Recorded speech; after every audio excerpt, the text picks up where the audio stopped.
یاد رکھیں اس طرح کی باتیں صرف مومنوں کے لیے، صرف مومنوں کے لیے، مخلص مومن، کیونکہ مشرک کے اوپر اللہ نے جنت کو حرام قرار دے دیا ہے اور جہنم اس کا لازم ٹھکانہ ہوگا، اور عام ظالموں کا کوئی مددگار نہیں ہوگا۔ شرک کرنے والا 3 مرتبہ کیا 3 کروڑ مرتبہ جنت مانگے، اس کو نہیں دی جائے گی، اور جنت اس کے لیے نہیں کہے گی کہ یا اللہ مجھے دے دے، اس مشرک کو دے دے مجھے، نہ، ہرگز نہیں۔ یہ مخلص مومنوں کی باتیں ہو رہی ہیں۔ آج سب سے بڑا مسئلہ یہی ہے کہ یہ اس نقطے کو نہیں سمجھتے ہیں، یہ مسلمان خاص کر، کہ اللہ تعالیٰ نے کہہ دیا ہے کہ شرک کرنے والا جنت میں نہیں جائے گا۔ ان کو دوسرا ایک رخ دکھایا گیا کہ کلمہ پڑھنے والا ضرور جنت میں جائے گا۔ بھائی کلمہ پڑھنے والا پھر شرک کیوں کرتا ہے؟ شرک تو پھر وہ کر ہی نہیں سکتا، کرنا ہی نہیں چاہیے اس کو۔ تو یہ بات اپنی جگہ حقیقت ہے کہ کلمہ پڑھنے والا ضرور جنت جائے گا، اور یہ بات بھی اپنی جگہ حقیقت ہے کہ شرک کرنے والا ضرور جہنم جائے گا ہمیشہ کے لیے۔ تو لہذا شرک کو چھوڑو، شرک کو چھوڑو تاکہ کلمے کی ان برکتوں کو سمیٹ سکو۔ یہ کلمہ یہ بہت بھاری کلمہ ہے، یہ بہت بڑا ہتھیار ہے کافروں مشرکوں کے خلاف۔ آج کل دنیا والے ایٹم بم تو ہائیڈروجن بم تو اور فلاں میزائل اور فلاں میزائل اس سے تو واقف ہیں، لیکن ان سب سے زیادہ طاقت والا ہتھیار جو مسلمان استعمال کر سکتے ہیں وہ ہے لا الہ الا اللہ۔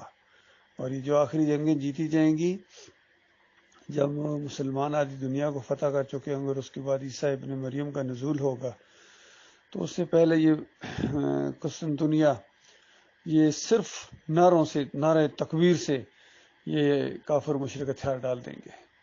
اس میں اتنی طاقت ہے، اندازہ لگائیے۔ یہ ماڈرن دنیا، یہ ماڈرن ٹیکنالوجی والی نعرہ تکبیر کے آگے سرنڈر ہو جائیں گے، اتنا یہ بھاری کلمہ ہے، بشرطے کہ مومن پڑھیں۔ باقی چادریں چڑھانے والے، عرس اور میلے کرنے والے، یا علی مدد کے نعرے لگانے والے، اور عبد القادر جیلانی کی 11ویں کرنے والے، واسطے وسیلے والے، گھوڑے کے پجاری، گائے کے پجاری، مزاروں کے پجاری، پیروں کے پجاری، جمہوریت کے پجاری، ان کے نعرے کے اندر وہ طاقت ہی نہیں ہے، وہ روح ہی نہیں ہے ان کے اندر۔ مشرکانہ نعرے پوری زندگی لگاتا رہا خادم حسین رضوی اور طاہر القادری، اور طارق جمیل کے ماتھے پر بل نہ پڑا، فضل الرحمان کے ماتھے پر بل نہ پڑا، عمران خان کے ماتھے پر بل نہ پڑا۔ یہ کلمے کی دعوت دیتے ہیں، یہ مدینہ ریاست بنائیں گے، یہ سارے کلمے کے غدار ہیں، یقین کیجئے کلمے کے غدار ہیں۔